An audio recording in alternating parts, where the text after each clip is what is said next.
Ayer habló fuerte la señora alcaldesa de Bogotá de muchos temas. Algunos de ellos tienen que ver con los diálogos de paz, cuando dijo que llevamos 9 meses con decisiones erráticas, pero también se refirió concretamente al señor ministro de Justicia, Néstor Osuna.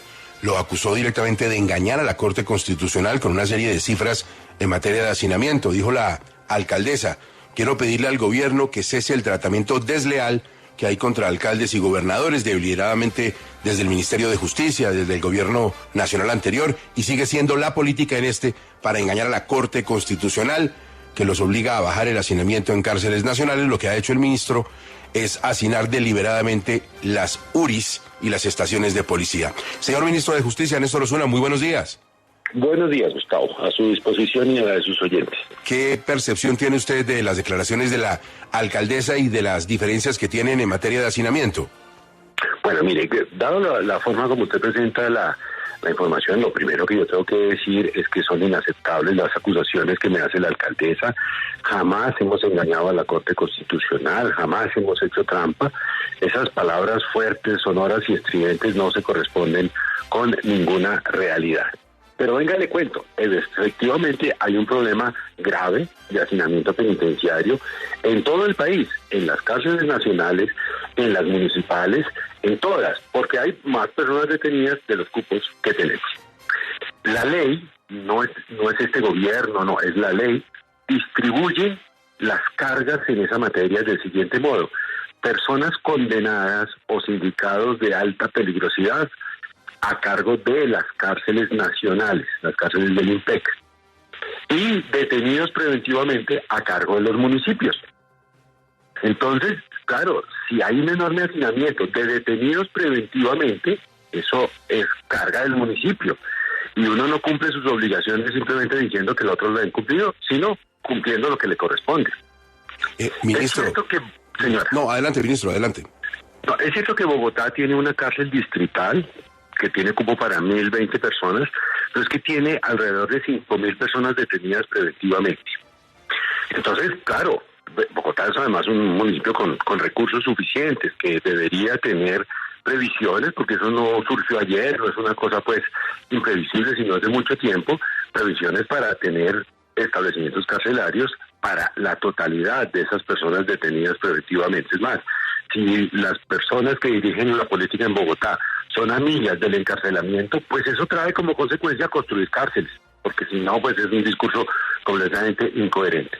Sin embargo, la nación colabora con esos detenidos preventivamente, y quisiera decirle que entre agosto del 22, o sea, cuando entró el actual gobierno nacional, y el día de ayer, el INPEC ha recibido 2.059 personas privadas de libertad sindicadas en Bogotá, y las tiene en cárceles nacionales. Es decir, nosotros, si esto que hacemos con Bogotá lo hiciéramos en todo el país, le estaríamos aliviando la carga al resto del país muchísimo, porque realmente, mire, solo 1 de cada 7 personas que están detenidas preventivamente en Bogotá están realmente a cargo del distrito de Bogotá. Las demás están entre la policía, en los que están en el INPEC, en fin, digamos que hay una colaboración entre el INPEC, que recibe sindicados, son más de 3.000 sindicados los que están entre la Modelo, el Buen Pastor y la Picota, que tendrían que estar en cárceles de Bogotá, y somos conscientes de que eso no es suficiente, que hay que hacer más, que tenemos que modificar la política penal y penitenciaria, que tenemos que vigilar esa forma como se van ampliando los cupos penitenciarios, y ahí vamos. Y por último, a la Corte Constitucional le hemos respondido a lo que nos ha preguntado, y jamás la Corte Constitucional, desde que yo soy ministro, nos ha preguntado nada sobre las cárceles de Bogotá. Por lo tanto, no le hemos respondido nada sobre las cárceles de Bogotá. Lo que pasa es que la Corte Constitucional hizo una inspección judicial a las URIs de Bogotá, y lo que encontró, pues debe tener muy preocupada a la alcaldesa, como tiene preocupado también al gobierno nacional, por supuesto. Ministro, y los departamentos tienen también una responsabilidad.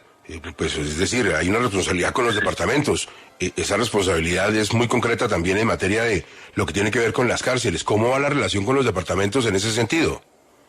Bien, incluso mire que hay un proyecto de ley que lo propuso Asocapitales y que el gobierno acompaña para redistribuir esa carga. y realmente le asigna más carga a la nación y claro, otra carga mediana, digamos, a los departamentos y le pone la carga más leve a los municipios. Yo creo que eso puede ser razonable, no por el caso de Bogotá, que tiene recursos suficientes para hacer sus cárceles, sino por la gran mayoría de municipios del país que realmente no tienen recursos para hacer una cárcel. Entonces, si esa ley se aprueba, yo creo que eso es parte de la solución. Oiga, ministro, pero es que me queda una duda en todo lo que usted dice de este tema tan interesante.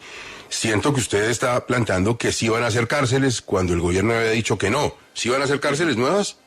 Mire, el gobierno se encontró con un documento COMPES, que es un documento obligatorio mientras esté vigente y sigue vigente, que nos obliga a construir 9.500 cupos carcelarios en estos 4 años. Y por supuesto, ahí vamos, lo estamos cumpliendo. Cuando hicimos la expresión de no construir más cárceles, a lo que nos referíamos, tomé la expresión de un discurso del presidente, es a que la política penitenciaria nuestra, por oposición a ciertos gobiernos que hay por ahí, ciertos mandatarios locales que quieren emularlos, no es la de volver el país una gran cárcel, ni la de pensar que los problemas penales se solucionan construyendo más y más y más cupos carcelarios, sino que se solucionan con una política de resocialización, con prevención del delito, con eliminación de la reincidencia, con otras medidas. Pero digamos, no es la literalidad de no construir una sola cárcel, no es cierta. Vamos a construir los cupos que se indica ahí en ese COMPES, ya en eso hemos avanzado, tenemos alrededor de 1.000 cupos nuevos desde que estamos en el gobierno, y pues haremos todo lo posible por cumplir íntegramente ese documento COMPES, sin que la política del gobierno sea construir cárceles y megacárceles y todas esas cosas. Ahora, lo que sí se podría hacer, como sugiere desde hace mucho tiempo la alcaldía de Bogotá, es ampliar la cárcel La Picota. Además, la alcaldía pone la plata. Ojalá, porque mire, ya que me pone ese tema, le cuento. Desde hace mucho tiempo, es cierto, desde antes de que estuviéramos nosotros en el gobierno, existía el proyecto de destinar una parte del lote de La Picota que aún permanece sin construcción, son alrededor de 4 hectáreas, es decir, un lote de cierta extensión, para construir ahí una segunda cárcel del distrito. Y lo que siempre se había hablado es, la nación cofinancia el proyecto poniendo el terreno es del INPEC, y el distrito construye la cárcel. Siempre se avanzó en ese sentido. Eso, usted sabe que eso tiene trámites engorrosos, que la licencia de construcción, que la licencia ambiental, que los estudios, todo eso. Cuando ya estaba todo listo, y lo está, la alcaldía actual dijo no, también necesitamos que la nación financie la construcción. Y pues eso no era lo acordado. Entonces estamos ahí en esa situación en el sentido de que la nación aporta el lote y que el distrito construya la cárcel. Pero si ahora la nación no solo aporta el lote, sino que construye la cárcel, pues entonces es una cárcel de la nación, no es una cárcel del distrito. Y en los programas de construcción de esos 9.000 cupos que hay, pues la verdad es que para la nación tienen prioridad otros, Mocoa, Buenaventura, Maicao, en fin, otros. Señor ministro, muchas gracias como siempre por su tiempo, muy amable. Felicidades, buen día.